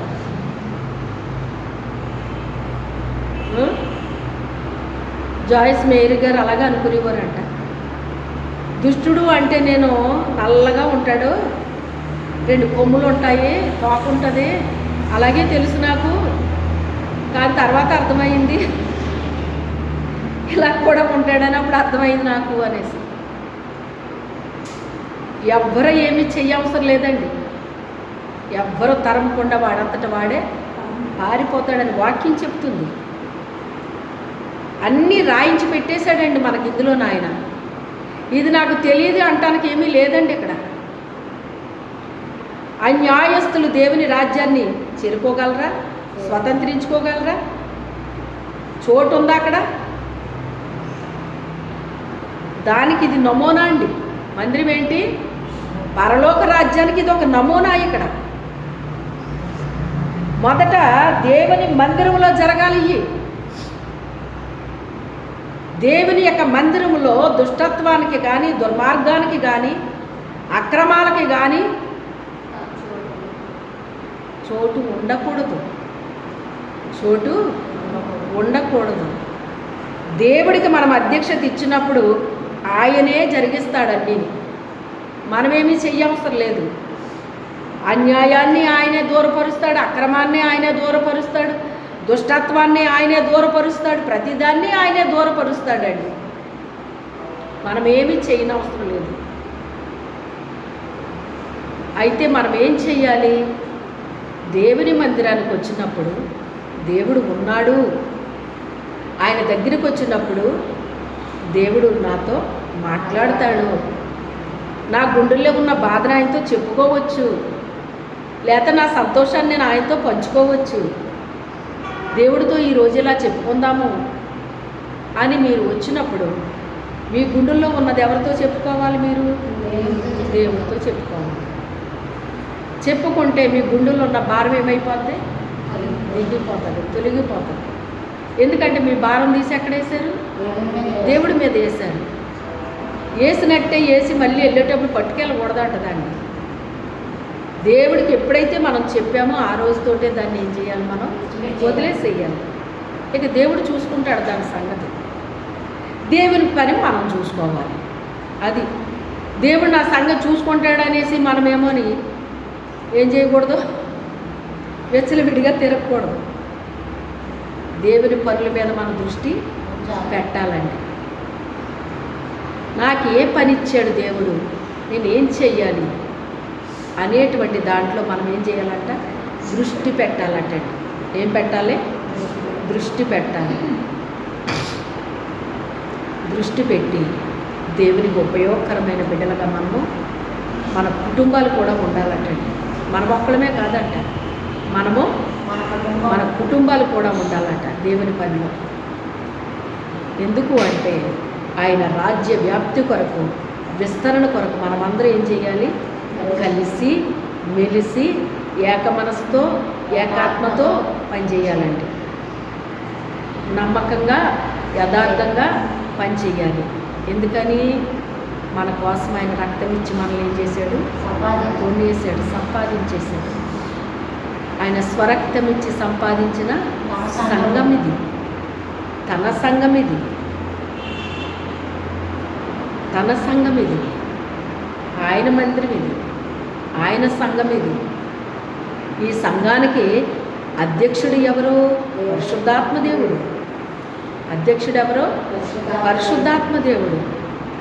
ఇదంతా ఆయన అధ్యక్షతలో, ఆయన సమక్షంలో జరుగుతుంది. ఇదంతానే ఇది నా సమక్షంలో, నా అధ్యక్షతలో కాదు ఇది జరుగుతుంట. నేనేదో చేసేస్తున్నానని ఆశ్చర్యపోకండి. నేను చేయట్లేదు ఇవన్నీని. ఎవరు చేస్తున్నారు? ఇవి పరిశుద్ధాత్మ దేవుడు జరిగిస్తున్నాడు. ఆయన మీరు ఎలా ప్రేక్షకులా చూస్తున్నారో నేను అలాగే చూస్తున్నాను. మీరు ఎలా చూస్తున్నారో నేను అలాగే చూస్తున్నాను. నాకు అప్పగించిన పనిని, నాకు ఏ బాధ్యత ఇక్కడ ఇచ్చాడో, ఏ పనిని నాకు అప్పగించాడో ఆ పనిని మాత్రం నేను చేస్తున్నాను. నేను ఆ పనిని నేను చేస్తున్నాను. అయితే ఆయన రక్తముతో సంఘాన్ని ఏం చేశాడటండి? సంపాదించాడటండి. సంపాదించిన సంఘములో మనల్ని ఏం చేశాడట? ఎవరిని చదవమ్మా మాట. దేవుడు తన స్వరక్తం నుంచి సంపాదించిన తన సంఘమును కాయుటకు పరిశుద్ధాత్మ మిమ్మల్ని వేరియకు అధ్యక్షులుగా ఉంచను. ఆ యావత్తు మందను గూర్చియు మీ మట్టుకు మేము గూర్చియు జాగ్రత్తగా ఉంది. పరిశుద్ధాత్మ దేవుడు అంట మన సంఘములో ఏ పదవి మనకి ఇచ్చాడో ఆ పదవిని మనం ఏం చేయాలటండి? మనకిచ్చిన దాన్ని మనము నమ్మకంగా చెయ్యాలటండి. ఏం చెయ్యాలి? నమ్మకంగా చెయ్యాలటండి. ఆ మందని గూర్చి, మిమ్మల్ని గూర్చి మీరు ఎలా ఉండాలి? జాగ్రత్తగా ఉండాలటండి. ఎలా ఉండాలట? జాగ్రత్తగా ఉండాలంట. అమ్మాయి బయటికి వెళ్తున్నావా? జాగ్రత్త అంటారండి పెద్దోళ్ళు. అంటే ఏముంది అక్కడ? బయట ఏముందని అర్థం? బయట చాలా ఏయో రకాలు ఉన్నాయి. నీకు అపాయము హాని కలిగించే ఏయో బయట ఉన్నాయి కనుక నీ బిడ్డలు బయటికి వెళ్ళినప్పుడు నువ్వేమంటావంటే, బయటికి వెళ్తున్నావా? జాగ్రత్తగా వెళ్ళిరే అంటారు. అలాగే పరిశుద్ధాత్మ దేవుడు మనల్ని ఎందులో అధ్యక్షులుగా పెట్టాడో ఆ విషయంలో మనం ఏం చేయాలటండి? మనము మనల్ని అధ్యక్షులుగా పెట్టిన విషయంలో జాగ్రత్తగా ఉండాలట. మన మట్టుకు మనము కూడా ఎలా ఉండాలటండి? జాగ్రత్త కలిగి ఉండమని చెప్తున్నాడు అక్కడ ఆయన. అంటే ఇది ఏమన్నా చిన్న మాట అనుకుంటున్నారా? ఇది చిన్న మాట కాదండి. సాతానుడు ఎప్పుడూ కూడా జాగ్రత్తగా ఉండని ఎప్పుడన్నా ఎవరికైనా చెప్పడం విన్నారా మీరు? పరిశుద్ధంగా జీవించాను కానీ, నీతిగా జీవించాను కానీ, యథార్థంగా జీవించాను కానీ, దేవుని యందు భయభక్తులు కలిగి ఉండను కానీ, ఇలాంటివి ఎప్పుడన్నా చెప్పాడండి? దేవుడు చెప్తాడు. దెయ్యం చెప్పడు ఇవన్నీ. మందిరానికి వెళ్తున్నావు వెళ్ళిపో అంతే. కానీ దేవుడు ఏం చెప్తున్నాడు? నీవు మందిరానికి వెళ్ళినప్పుడు మరి చెప్పాడా లేదా ఆయన? సాతాను చెప్పాడు ఎప్పుడన్నా మనకి? నీ ప్రవర్తన జాగ్రత్త అని సాతాను ఎప్పుడన్నా చెప్తాడా? చెప్పడండి, అలాంటివి చెప్పడు. నువ్వు వెళ్ళావా లేదా, వచ్చావా లేదా అంతే చెప్తాడు. వెళ్తున్నావా, ఈరోజు మానేస్తే బాగుంటుందేమో కదా, నీకు కొంచెం నీరసంగా ఉంది కదా, లేకపోతే ఇంట్లో పని ఉంది కదా, ఈ రోజుకి మానేస్తావేంటి? ఇలా స్టార్ట్ అవుతుంది. అప్పుడు మనకు మెలకు వస్తుంది. ఏమని? ఇదేంటి ఈవేళ నేను మానేయడం ఏంటి, ఈవేళ మందిరానికి వెళ్ళాలి కదా, మందిరానికి మానేసి ఇంట్లో కూర్చోవడం ఏంటి అని చెప్పి, లేదు లేదు వెళ్తాను, నేను మందిరానికి వెళ్తాను అని మనం అన్నప్పుడు, అప్పుడు సరే వెళ్తామైతేని వెళ్ళు అని ఆ తర్వాత మనల్ని ఎలా ముచ్చు బిగించాలో మెల్లమెల్లగా ఏమవుతుంది మన మీద. అంటే ఎప్పుడు ఒకేలాగా మోసం చేయడండి సాతాను. మనల్ని గుర్తుపెట్టుకోండి. అవ్వని ఫలం తినమన్నట్టుగా మనల్ని ఫలం తినమని చెప్పడం వచ్చి మన దగ్గరికి. అలా చెప్పుంటే మనం తింటామండి ఎవరమన్నాని? అవ్వని ఇలాగే చెప్పాడు తినమని అని మనకు గుర్తురాదా? అలా రాడు మన దగ్గరికి. ఎలా చెప్పాలో అలా చెప్తాడు. మనం ఎలా నమ్ముతామో అలా చెప్తాడు. వాడు చెప్పింది కరెక్ట్ అనిపిస్తుంది మనకి. చూసుకోండి, కావాలితే చూసుకోండి. ఆడు ఎంత కరెక్ట్గా చెప్తాడంటే, నీకు నీరసంగా ఉంది కదా, నిజమే నీకు నీరసంగా ఉందా లేదా? ఉంది. మరి కరెక్ట్గా ఉందా లేదా అది? ఈవేళ చాలా పని ఉంది కదా, మరి ఉందా లేదా పని? నీకు ఎక్కువ పని ఉంటే రాకమ్మా మందిరానికి అని ఎప్పుడన్నా చెప్పాడా దేవుడు? మనకి పని ఉన్నా, మనకు నీరసంగా ఉన్నా, ఎలా ఉన్నా ఏదోలాగా దేవుని దగ్గరికి మనము రావాలి. వస్తామంతే. ఇంకా రావాలి కాబట్టి రాము, వస్తామంతే. ఇంకా ఎందుకు వస్తాము? మనకి అలవాటు అయిపోయింది, వాడికి అయిపోయింది. మందిరానికి వెళ్ళడం అనేటువంటిది వాడికి అయిపోయింది. నా మీద ఇలాంటి ప్రయోగాలు చాలా జరిగినాయండి. ఒక విశ్వాసిగా ఉన్నప్పుడు ఆదివారాలు మానిపించడానికి చాలా ప్రయత్నాలు చేసేవారు. ఈ కాపరి అయిన తర్వాత మరింత ఘోరంగానే ఆదివారాలు ఫంక్షన్లు పెట్టుకుంటాం మొదలెట్టారండి నా కోసం. ఇది ఎంత ఘోరమో చూడండి. దేవుడి బిడ్డలమైతే మన మతతో కూడమా పెట్టుకుంటారా? ఆ రోజు ఎందుకు పెట్టుకున్నారు, ఇంకో రోజు పెట్టుకోండి అనేదండి. అబ్బే ఆదివారం అయితే అందరూ రావడానికి బాగుంటుందని. సాతానుడు చూసావా వీళ్ళకి ఎంత మంచి ఆలోచన ఇస్తున్నాడంటే క్రైస్తవులకి. వాళ్ళు నిజమైన క్రైస్తవులని మీరు ఎందుకు అనుకుంటున్నారు? నిజమైన క్రైస్తవుడు ఎప్పుడు కూడా ఆదివారం పెట్టడు. ఇదే మీకు ఆదివారం. అర్థమైందా? కావాలంటే ఆదివారం సాయంత్రం పెట్టుకుంటాడు, పగలు ఎప్పుడు పెట్టడు. దేవుని మందిరానికి వ్యతిరేకంగా ఎప్పుడు పెట్టడే క్రైస్తవుడు కూడా. ఆదివారం నీకు పగల పెట్టాడంటేనే నామకార్థ క్రైస్తవుడని నీకు అర్థంగా అయిపోవాలి. ఇప్పుడు కొత్తగా రూల్స్ ఇప్పుడంటే ఇప్పుడు కాదులేండి, ఛానల్ అయిపోయింది వచ్చి. సిటీస్లో ముఖ్యంగా సండేలే పెడుతున్నారండి. ఫంక్షన్ ఏది పెట్టుకున్నా కూడా సండేనే పెడతారన్నమాట. ఎందుకంటే ఎక్కువ మంది ఉద్యోగస్తులు ఉంటారండి అక్కడ. ఆ ఉద్యోగస్తులు సెలవు పెట్టుకోకర్ లేకుండా ఆదివారం ఎలాగో సెలవు ఉంటుంది కనుక ఆ ఆదివారం నాడు వీళ్ళు ఏం చేస్తారంటే ఇంట్లో వంటలు చేసుకోకర్ లేకుండా ఆ రోజు ఫంక్షన్కి వెళ్ళిపోవడానికి బాగుంటుంది, అందరూ వస్తారు. రెండోది ఈ వెళ్ళే వాళ్ళకి కూడా ఇంట్లో వంట చేసుకోకర్లేదు, అమ్మయ్య తప్పిపోద్ది రోజు వంట మనకి అని వీళ్ళు అనుకోవడం. ఆ రీతిగా వాళ్ళని ఏం చేశాడంటే సాతానుడు వాళ్ళతో కొట్టించేసాడు. అంట కొట్టించేసి అలా పెడతాడనమాట. కొంతమంది ఏం చేస్తున్నారంటే సాయంత్రాలు పెట్టుకుంటున్నారు, కొంతమంది ఏం చేస్తున్నారు సాయంత్రాలు పెట్టుకుంటున్నారు. సరే పగలు మందిరాలకు వెళ్ళాలంటున్నారు కనుక సాయంత్రాలు పెట్టుకుందామని అలా మార్చుకున్నారు.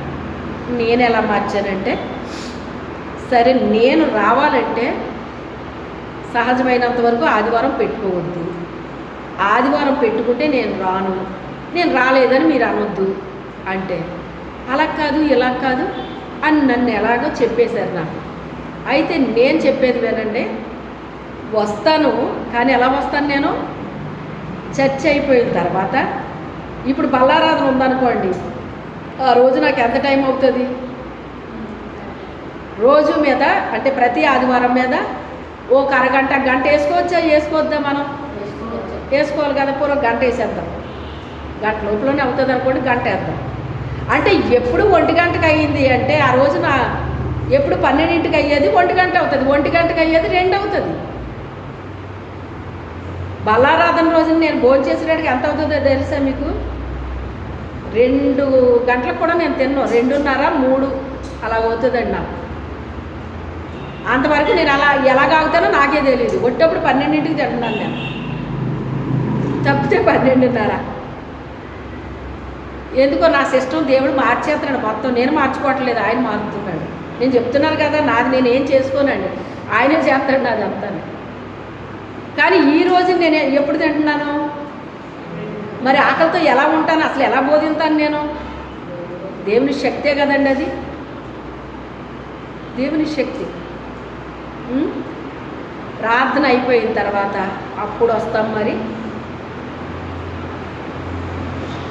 అని చెప్పేసి నేను పెట్టాను అన్నమాట. అలాగా సరే అయితే అన్నాను. ఏది ఏమైనప్పటికైనా ఇది ఏమంటారు అంటే, ఏదైనా ఒక దీక్షలో ఉన్నారనుకోండి మనిషి, ఆ దీక్షను పాడు చేయడానికి రకరకాల ఉంటాయే ఉండవా? ఇది కూడా అలా ఉంటుంది మనకి. అంటే మనము ఒక దీక్ష పూనినట్టుగా అనిపిస్తుంది అన్నమాట అండి. సండే మట్టుకు నేను ఎట్టి పరిస్థితుల్లో నేను ఎక్కడికి వెళ్ళను అని ఎప్పుడైతే నీకు అది మనసులో ఉన్నదో, ఏ రోజునైనా నేను వెళ్తాను కానీ సండే మట్టుకు నేను ఎక్కడికి వెళ్ళను. ఒకవేళ వెళ్ళినా నేను ప్రార్థన అయిన తర్వాత వెళ్తాను తప్ప ప్రార్థన అవ్వకముందు మాత్రం నేను వెళ్ళను. పొరపాటుని మీరు ముందెళ్ళిపోయి ప్రార్థన టైంకి వచ్చేద్దామని మీరు అనుకున్నారనుకోండి, ఎట్టి పరిస్థితుల్లో మీరు రానివ్వడం. అది అయ్యే పని కాదు. అది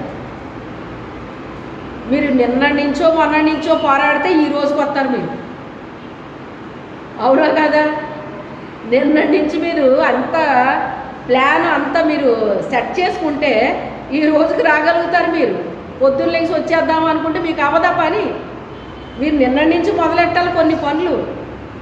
రేపు సండే కదా ఈ రోజు ఇదంతా చేసేసుకుంటే రేపు నేను మందిరానికి వెళ్ళొచ్చు అని ముందు రోజే కొన్ని పనులు మీరు ఏం చేసుకోవాలి?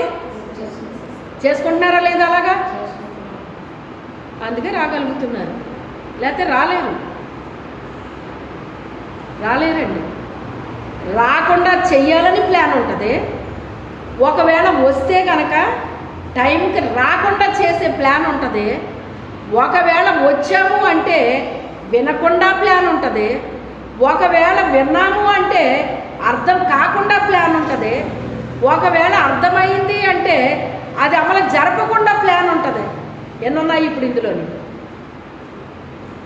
తెలుసా మీకు ఇవన్నీ? తెలుసు అన్న వాళ్ళు చేయి చూపించండి.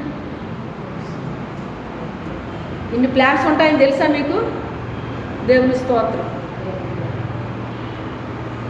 ఇన్ని ప్లాన్స్ ఉంటాయండి. ఇన్నిటిని మనం ఏం చేసుకోవాలి? జయించాలి. ఏం చెయ్యాలి? జయించాలి.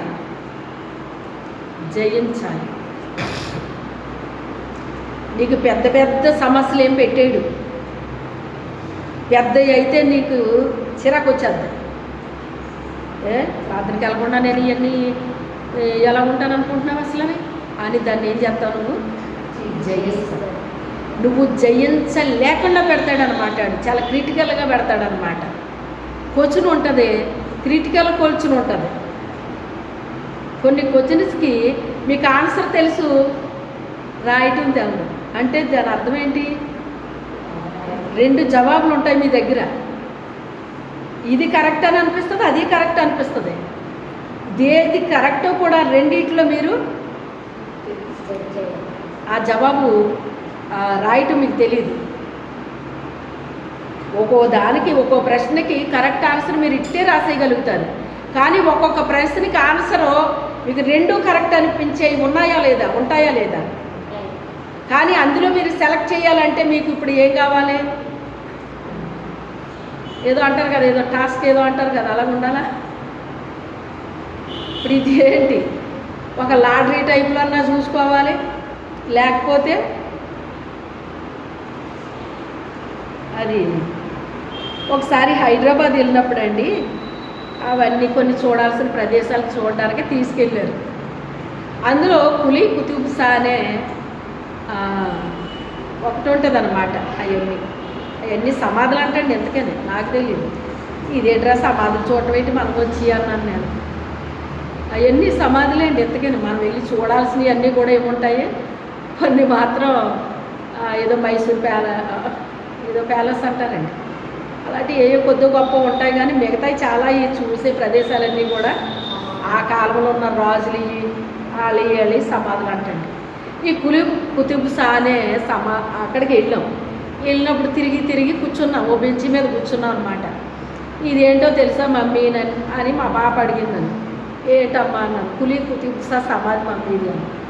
అదే ఏటమ్మా ఈ సమాధులు చూడటం ఏంటమ్మా, ఇవన్నీ తిరగటం ఏంటి మనకు వచ్చి అంటే, మరి చూసే ప్రదేశాలు అంటే ఇంకేముంటాయి మరి ఇక్కడ అని చెప్పేసి అన్నాయి. ఓహో అలాగా అని. నా చిన్నప్పుడు 6th క్లాస్లో మా మాస్టరు సోషల్ స్టడీస్ అనమాట అండి, అది బిట్స్ అన్నీ చదవమన్నాడు ఆయన. ఒక 100-200 చదవమన్నాడు ఆయన. చదివేశానండి. ఆయనకి ఎప్పుడు లేని పిచ్చి కోపం వచ్చింది. ఆయనకి కొట్టడు ఆయన సర్వసాధారణంగానే, పెద్దగా పట్టించుకోడు ఆయన. చెప్పుతాడు కానీ చదువుకు రండి అంటాడు కానీ అడగడు ఎప్పుడు. అలాంటి ఆయన ఆ రోజు ఎందుకో అడుగుతున్నాడు. ఎలాగ అడుగుతున్నాడంటే ఫస్ట్ లైన్లో నుంచి అడుగుతా వెనకాలకి వెళ్ళాలి. ఈయన ఏంటంటే వెరైటీ కానీ ఈ పక్కనున్న లైను ఫ్రంట్ నుంచి అడుగుతూ అలా వెనక్కి వెళ్ళిపోయి ఈ లేడీస్ ఆడపిల్లలు ఉంటారు కదా, ఈ ఆడపిల్లలు వెనకాల నుంచి వస్తున్నాడు అనమాట ముందుకు. ఇప్పుడు నేను ఎక్కడున్నాను అంటే ఫస్ట్ లైన్లో ఉన్నాను.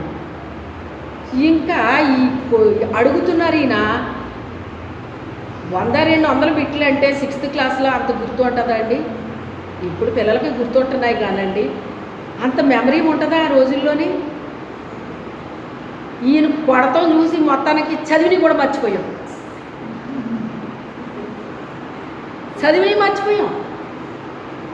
నాకు ముందే భయం. దేవునిలో ధైర్యమే కానీ సరే సర్మంగా పిరిగితాను. అందులోకి ఏ మాస్టర్తో ఎప్పుడు నేను దెబ్బ తినలేదండి.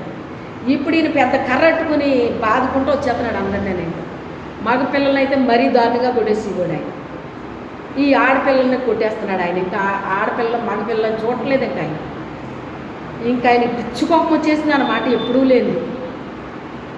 వచ్చేసేటాడికి ఇంకా నా పరిస్థితి చూడాలి, ఇప్పుడు అంత దెబ్బ నేను తినాలా అని నేను చదివిని నాకు గుర్తు లేకుండా పోయింది. ఇప్పుడు పోయి నేను ప్రార్థన చేసుకుంటున్నాను. మరి నాకున్న ఆయుధం ఇది ఒక్కటే కనుక నేను ఏం చేస్తున్నానంటే, పరిశుద్ధాత్మదేవ నేను చదివాను కానీ నాకు గుర్తు రావట్లేదు నాయన ప్రభా, ఇప్పుడు ఆ ప్రశ్నకి ఆన్సర్ ఏంటి నాయన, నాకు అసలు గుర్తు రావట్లేదు ప్రభా, నాకు సహాయం చేయతండి బాబా, నేను దెబ్బ తినకూడదు నాయన, నాకు సహాయం చేయతండి, నాకు చెప్పు ప్రభా అని నేను ప్రభువుని అడుగుతున్నాను. అడుగుతుంటే ఆయన అంటాడు కదా, కులీ కుతుబ్ షా అంటున్నాడు. ఆ ప్రశ్నకు ఆన్సర్ ఏంటి? పరిశుద్ధాత్మదేవుడు మనకు జవాబులు చెప్తాడు. తెలుసా మీకు ఆ సంగతే? అయితే ఆయన చెప్పేసినప్పుడు ఇంకెందుకంటే చదవటం అని మానేయండి. అప్పుడు పరిస్థితి అది. ఇప్పుడు ఆయన చెప్పేశాడు నాకు జవాబు. అది కూడా కరెక్టో కాదో నాకు తెలియట్లేదు. ఆన్సర్ అయితే నాకు వచ్చేస్తుంది లోపల నుంచి. కులీ కుతుబ్ షా అని చెప్తున్నాడు ఆయన. మళ్ళీ ఇంకలా లైన్కి నాకు భయము ఎక్కువైపోతుంది. నా వెనకాల వరకు వచ్చేసింది లైన్. ఎంత ప్రభువా అదే చెప్తున్నాడు ఆయన, ప్రభువా అదే చెప్తున్నాడు ఆయన. నా లైన్కి వచ్చేసింది అంట, నా వరకు వచ్చేసింది. ఈ భయంతో మాట్లాడగలమా అండి? మీకున్నంత ధైర్యం అప్పుడు నాకు లేదు. మరి మీరు తప్పైన అబద్ధమైన చాలా ధైర్యంగా చెప్తారు మీరు, నేను చెప్పలేను అలాగా. ఇక నేను భయం కానీ ఆ భయానికి ఆ మాట కూడా చెప్పలేకపోతున్నాను నేను ఇప్పుడు. కానీ వాయిస్ మాస్టర్లకి తెలిసిపోద్ది, నేనేం చెప్పబోతున్నాను ఆయనకి అర్థమైపోయింది. అన్నాడు ఆయన. ఆయన చూస్తే 6 అడుగులు మనిషి ఉంటాడు. 6th క్లాస్ అంటే నేను ఎంత ఉంటాను అని అలాగ ఆగాడు ఆయన. అని అలా చూసేటప్పటికి ఏంటి మళ్ళీ చెప్పు అన్నాడు ఆయన. పులి ఏంటి ప్రభు అన్నాను. మళ్ళీ అదే చెప్తున్నాడు ఆయన. పులి కుతిప్సా అండి అన్నాను. కూర్చోండి అన్నాడు అందరు. ఆ మాట నాకు అలా గుర్తుండిపోయిందండి. ఆయన సమాధా ఇది.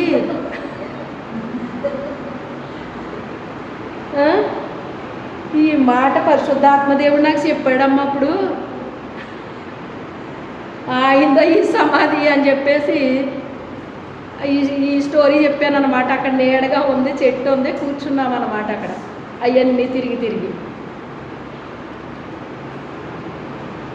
పరిశుద్ధాత్ముని యొక్క లక్షణాల్లో ఒక లక్షణం ఏంటంటే మనం మర్చిపోయినవి కూడా ఆయన ఏం చేస్తాడు, జ్ఞాపకం చేస్తాడనమాట. ఆ స్కూల్కి వెళ్ళినా కానీ నా మనసంతా దేవుడి మీదే ఉండేదండి. మీ చర్చిలో ఏం పాటలు పాడుతున్నారు, మీ చర్చిలో ఏం పాటలు పాడుతున్నారు, మీ చర్చిలో ఏం పాటలు పాడుతున్నారని ఆ పాటలు సేకరించుకోవటం, నేను రాసుకోవటం, నేను నేర్చుకోవటం, చర్చిలో పాడేసే వరకు నాకు మనశ్శాంతి ఉండేది కాదు. అలా ఉండేదాన్ని. మళ్ళీ స్కూల్ అయిపోయిన తర్వాత మా ఇంటికి దాదాపు ఒక 4-5 కిలోమీటర్లు ఉంటుందండి ఆ స్కూల్ నుంచి.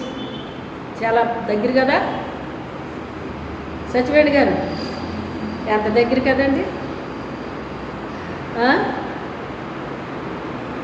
అయితే అక్కడి నుంచి నడుచుకుంటూ వచ్చేటప్పుడు ఎలా చెప్పాలి ఈ పిల్లలకి నేను నా దేవుడి గురించి, నేను తెలుసుకున్నాను నా దేవుడి గురించి, ఈయన రక్షకుడని నాకు తెలుసు, నా దేవుడి దగ్గరికి నేను వెళ్తాను, నేను చనిపోయినని. కానీ వీళ్ళకి తెలియదు. వీళ్ళు ఎక్కడికి వెళ్ళిపోతారో అది నా బాధ. ఆ బాధ ఎప్పుడు ఆ గుండెల్లో ఉండేదండి. వీళ్ళు నరకానికి వెళ్ళిపోతారేమో ఇదే బాధ. వెళ్ళేటప్పుడు నాకు కలిసిన వాళ్ళందరితో చెప్పుకుంటూ వెళ్ళేదాన్ని. మళ్ళీ స్కూల్ అయిన తర్వాత వచ్చేటప్పుడు కూడా పిల్లలతో నేను దేవుని గురించి చెప్పుకుంటూ వచ్చేదాన్ని. మరి దేవుడు సహాయం చేస్తాడా చేయడా? ఆ ఆరాటము రక్షించబడిన బిడ్డకే అది ఉంటుందండి. ఆయన స్వరూపంలో ముందే ఆయన అనాది ప్రణాళికలో ఆయన పోలికలో నిర్మించుకుంటాడే. ఇందా చెప్పాను కదా, రోమీలకు రాసిన పత్రిక 8వ అధ్యాయం 26 నుంచి ఉంటుందండి మీకు.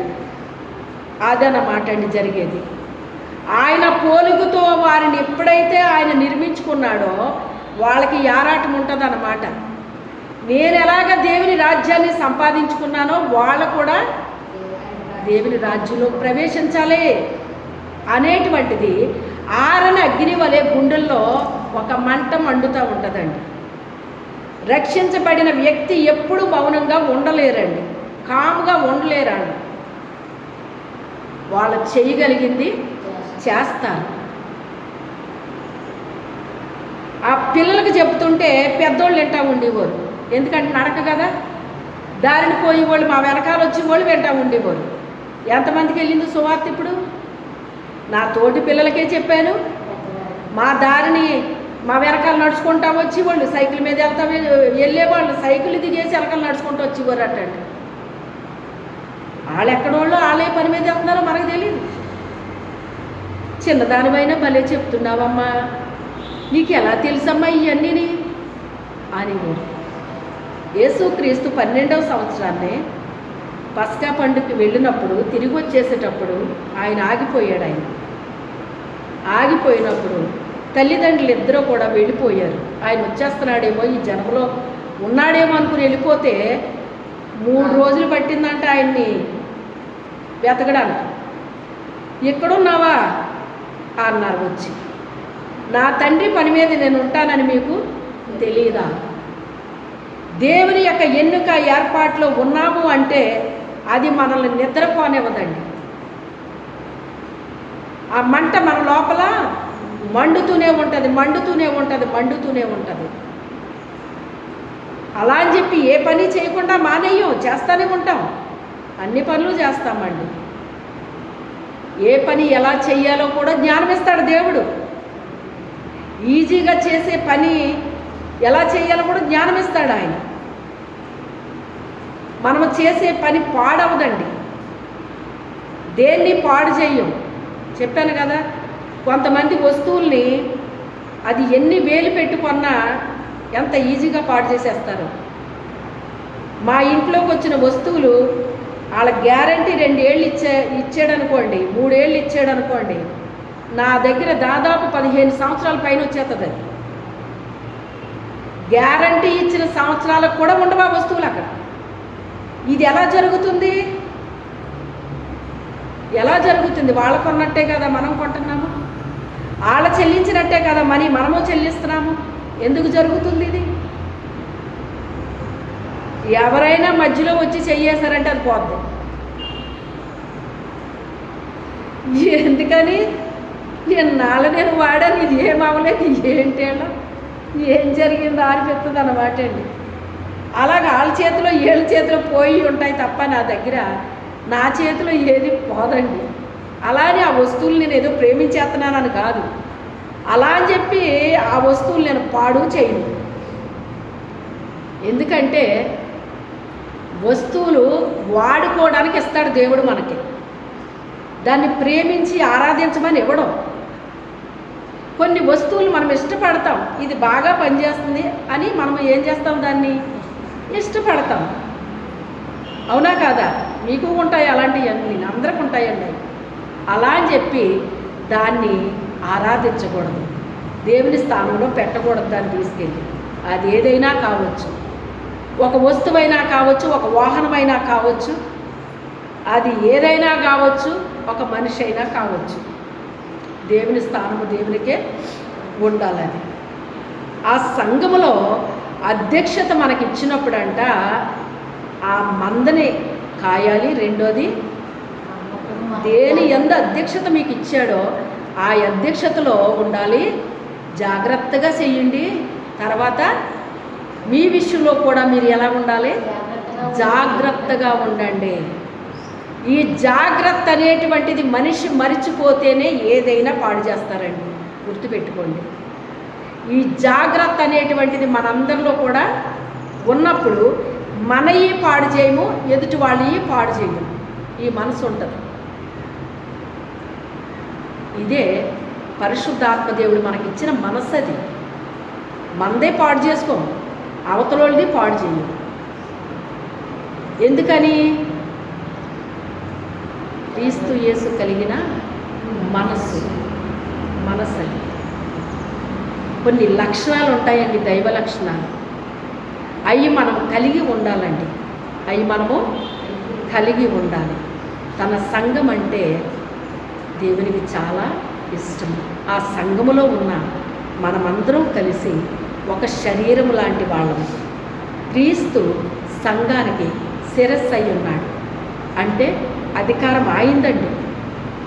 సంఘం పైన అధికారం ఎవరితే? ఆయిందండి. కొన్ని మందిరాల్లో మనకు తెలుసు, సంఘ పెద్దలు ఉంటారో లేకపోతే వాళ్ళని ఏళ్ళని పెట్టేస్తూ ఉంటారన్నమాట అండి. ఎప్పుడైతే ఈ సంఘ పెద్దలు అది ఇదని పెట్టారో ఇంకా సంఘ పెద్దను పట్టేస్తాడనమాట అండి. ఎవరో ఇంకా పతనం స్టార్ట్ అవుతుంది అన్నమాట. ఆ పనిని చెయ్యాలి అంటే వాళ్ళకి చాలా యోగ్యత ఉండాలి. ఏం చెయ్యాలి? యోగ్యత ఉండాలండి. యోగ్యత అంటే అది చిన్న మాట కాదండి. సమస్యలు వచ్చేస్తాయండి. డబ్బు సంచి తీసుకెళ్ళి ఇస్కరియోతు యోధాకి ఇస్తే ఏమైపోయాడండి? అతను నాశనం అయిపోయాడా లేదా? ప్రాణాన్ని పోగొట్టుకున్నాడు. ప్రాణం ఎప్పుడైనా పోతుంది అనుకోండి, కానీ ఏం పోగొట్టుకున్నాడు? దేవుని రాజ్యాన్ని పోగొట్టుకున్నాడు. అయినప్పటికైనా ప్రేమ కలిగిన తండ్రి అందరినీ శిక్షించినట్టు అతన్ని నువ్వు శిక్షించొద్దు, అతన్ని ఒక ప్లేస్లో పెట్టు అన్నాడు అటువంటి దేవుడు. ఎంతకైనా అతను శిష్యుడు కదా అని అందరికీ శిక్ష పడేటట్టుగా అతనికి శిక్ష పడనివ్వలేదటండి. ఎప్పటికైనా దినకర్ అంకుల్ గారు పరలోకానికి వెళ్ళినప్పుడు ఆయన ఆత్మ 10 సంవత్సరాలకు ఒకసారి ఎప్పుడు వెళ్ళేదటండి ఆయన ఆత్మ అప్పట్లో. అప్పుడు వెళ్ళినప్పుడు అతన్ని ఉన్న ప్లేస్కి తీసుకెళ్ళారటండి. పేతురు గారు తీసుకెళ్ళి పేతురు గారిని చూపించమన్నాడట దేవుడు. అప్పుడు ఆయన చూపిస్తే ఆయన కూర్చుంటున్నాడంట, లెగుతున్నాడంట, అటు ఇటు తిరుగుతున్నాడంట. అయ్యో, నిర్దోషి అయిన నా ప్రభుని నేను ఎందుకు అమ్మేశానా, నిర్దోషి అయిన నా ప్రభుని నేను ఎందుకు అమ్మేశానా అని మనస్సు నెమ్మది లేకుండా కూర్చోలేకపోతున్నాడంట. మరి అటు ఇటు తిరుగుతా నెమ్మది లేకుండా తిరుగుతున్నాడంటండి. ఆయన శిక్ష విధించకపోయినప్పటికైనా అతనికి నెమ్మది ఉందా అండి? లేదండి. అందుకే దేవుని మందిరం అనేటువంటిది చాలా విలువైందండి. అందులో ఉన్న మనము చాలా విలువైన వారిగా దేవుడు మనల్ని ఎంచుతాడు. అంత విలువగా మనల్ని ఎంచినప్పుడు అంత విలువగానే మనం ఏం చేయాలి? ఆయన పనిలో మనకు అప్పగించబడిన ప్రతి పనిలో కూడా మనము చాలా జాగ్రత్తగా పనిని మనము చేసి దేవుడికి అప్పగించాలండి. ఏం చెయ్యాలి? చేసి అప్పగించాలండి. అంటే మనందరిలో కూడా ఒక ఐక్యతను పరిశుద్ధాత్మ దేవుడు కలుగు చేయనుగాక. ఏక మనసు ఏకాత్మ మనందరిలో ఆయన కలుగు చేయనుగాక. ప్రార్థన మోకరించండి. మీలో ప్రేరేపించబడిన వారు ఒకరు ప్రార్థన చేయండి. ఇంకా మనకు బల్లారాధన ఉంది.